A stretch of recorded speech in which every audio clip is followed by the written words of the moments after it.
estamos na metade do capítulo 32, capítulo Lev, coração, do Tânia, que nos fala sobre o amor ao próximo, o amor ao semelhante. E ele prossegue o Alter Rebbe nos dizendo, ou seja, depois que ele enfatizou tanto essa questão do amor ao próximo quanto ela é essencial, que ela representa a finalidade e o objetivo de toda a Torá, sobrepujar a alma sobre o corpo, elevar a alma, fazendo com isso que a pessoa atraia novas emanações, luzes e fluxo divino. Isso tudo é produzido e é obtido através do amor ao próximo. Isso está representado nessa mitzvah, nessa mitzvah, talvez até mais do que todas, porque inclusive muitos perguntam sobre aquela afirmação de Hillel, o ancião, que isso é toda a Torá e o resto são comentários. Então nós podemos entender que isso seja abrangente em relação às mitzvot, que dizem respeito à nossa atuação para com o próximo e semelhante. Mas na Torá nós temos inúmeras centenas de mitzvot que não estão ligadas com o próximo, são mitzvot entre nós e o Criador. Então, como ele pode afirmar que o amor ao próximo representa toda a Torá e o resto são comentários, mas baseado na explicação que ele nos deu aqui, nós entendemos isso, que mesmo as mitzvot que nós temos para com Deus, para com o Criador, qual o objetivo e finalidade delas? Fazer-nos sobrepujar a alma e o espírito sobre o corpo e a matéria, fazer-nos elevar, elevar nossa alma até sua fonte e origem. Isso está expresso na mitzvah do amor ao próximo, ao semelhante, que só pode ser cumprida quando a pessoa, de fato, adotar essa atitude, essa visão. Mas depois que ele enfatizou toda a importância dessa mitzvah, então ele nos diz, requer uma explicação, certas passagens talmúdicas ou colocações dos nossos sábios, que falam, que afirmam que em determinados momentos, pelo visto, aparentemente, essa mitzvah não se aplica, ou talvez até pelo contrário.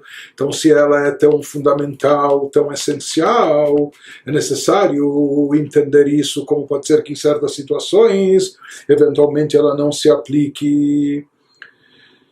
Então, ele vai nos explicar em seguida, o Alter Rebbe, uma vez que o que nós dissemos, a mitzvah de amor ao próximo está fundamentada nesse conceito de irmandade e fraternidade entre as almas, e que no aspecto espiritual todos estão irmandados, todos estão unificados, todos são equivalentes e equiparados.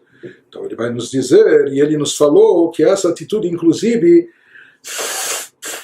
em relação ao próximo, deve se aplicar, como a gente mencionou, tanto em relação ao grande como pequeno, grande e pequeno em termos espirituais. Mesmo aquela pessoa que parece estar num nível mais baixo espiritual, pode ser, e de fato assim é, que na sua fonte ela está na raiz da espiritualidade, a sua alma está equiparada à nossa. Baseado nisso vem a pergunta, o Mashkatu Bagmará, aquilo que consta no Talmud, no Tratado Psachim, Shemi sheroe bachavero shechata mitzvah lisnoto, vegam lomar lerabo sheisneiu. Quanto ao ensinamento do Talmud, segundo o qual, se a pessoa vir seu amigo pecando, alguém que vê o seu amigo pecando, é uma mitzvah demonstrar-lhe desprezo. E não só isso, não só que a própria pessoa demonstre ao outro desprezo, e também a pessoa deve ainda informar o seu professor, o professor dele, o mestre dele, daquela atuação pecaminosa do seu próximo, não para contar mexerico ou em termos de fofoca, mas para que ele também lhe demonstre desprezo, o mestre dele ou até o seu mentor espiritual. Aparentemente, aqui nós vemos que existem situações, não é? Que se o outro age mal e faz o mal e etc., então, pelo visto, ele não merece esse amor. Pelo contrário, não só que aqui a pessoa não tem a obrigação de amá-lo, mas ele ainda deve mostrar desprezo para o outro. E não só ele próprio demonstrar desprezo, mas ainda contar para o seu professor e mestre espiritual daquilo de errado que o outro tem feito, para que o professor também o despreze. se fosse traduzir ao pé da letra, aqui ele está falando, a tradução literal, nem fala só de desprezo, o verbo em hebraico seria até algo odioso, de odiar. Mas o sentido é esse, que ele expresse desprezo pelo outro. Mas como ele vai nos explicar, esse preceito tem aplicação muito limitada, como nós veremos a seguir, como o Alter Rebbe vai explicar, baseado nos próprios princípios da Halachá e sua aplicação. Ou seja, quando se aplica isso que dizem os sábios no Talmud, Misheroe Bachavero Shechatá, aquele que viu seu amigo pecando, que então é uma mitzvah desprezá-lo ou demonstrar-lhe desprezo, Hainu bechavero betorah u'mitzvot, ukvar kiyem bo mitzvah tochiach et amitecha, im sheitcha betorah u'bemitzvot. ואף על פי כן לא שב מחטאו, como escrito no Sefer Haredim. Ele nos fala que, na verdade, essa prescrição do Talmud, ela se aplica não a qualquer pessoa. Não é qualquer pessoa que a gente vê ou pecando ou fazendo algo mal, errado, etc., que podemos e devemos desprezá-la. Isso que o Talmud se refere é especificamente ao seu amigo, alguém que é muito próximo de nós, alguém que é nosso amigo. O que significa seu amigo? Ou seja, alguém que você sabe, isso é, que é seu igual, que é igual e parecido com você, no que se refere à plena observância de Torá e Mitzvot. Ou seja, você te incomoda que você vê que o outro está pecando e fazendo mal. Por quê? Porque você estudou muito a Torá e você sabe o quanto isso é errado, o quanto isso é mal, o quanto isso é nocivo para a alma, etc. Aqui está se tratando que essa pessoa que você viu fazendo essa coisa errada, esse pecado, é um amigo seu. O que quer dizer amigo? Que ele está equiparado com você no nível de conhecimento judaico, conhecimento espiritual. Ou seja, que ele estudou tanto quanto você, portanto ele também sabe que isso é mal, que isso é errado, que isso é nocivo e prejudicial, e mesmo assim ele está agindo dessa forma.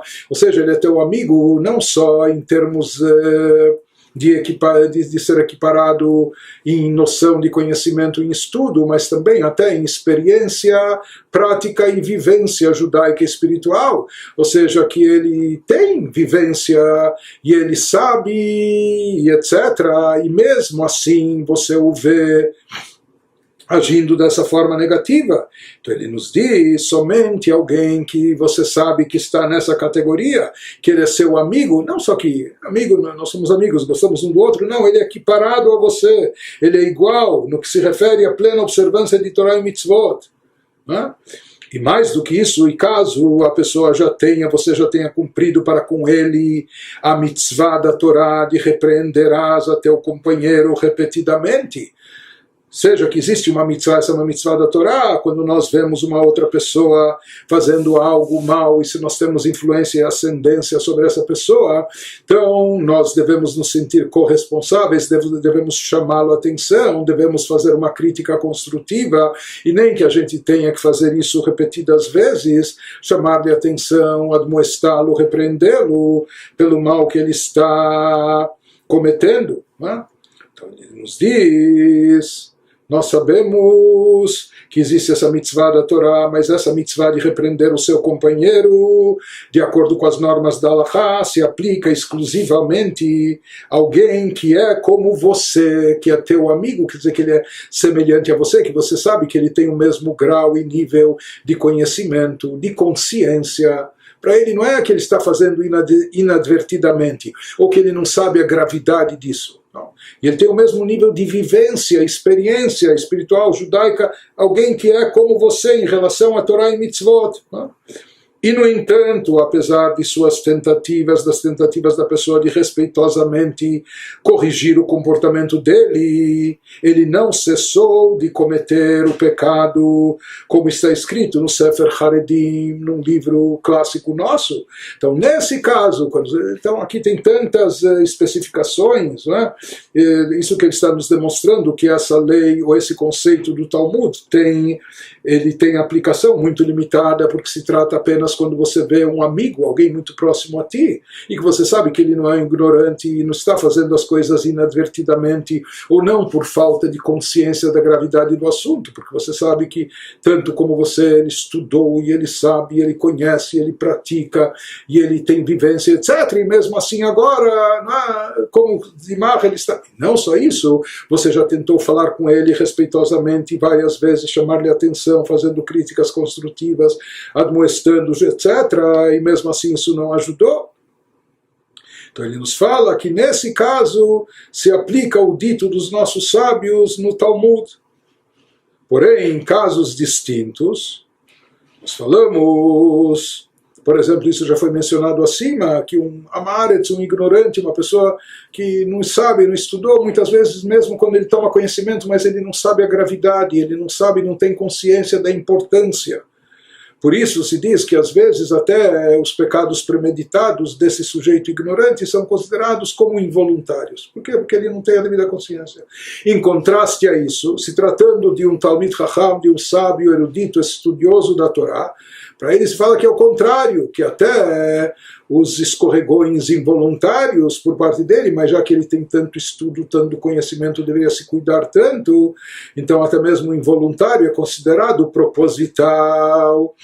Então aqui está se tratando de alguém que é conhecedor da Torá e era praticante, e é praticante das mitzvot, e já foi repreendido, foi chamado a atenção, e mesmo assim nada adiantou. Então nesse caso é uma mitzvah de desprezá-lo, de tratá-lo com desprezo, e ainda contar isso para o seu mestre, etc., denunciá-lo para o seu mestre.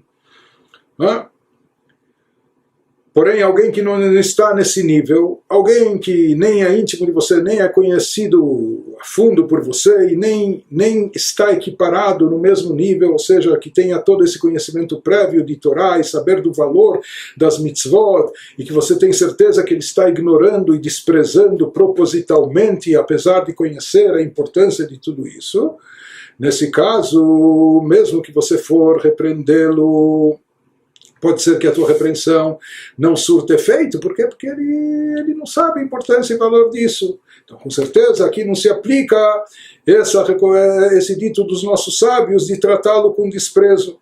E aqui só compreendendo, existe o sujeito, existe o objeto, existe o mal e o mal. Existe o mal com U, existe o mal com L.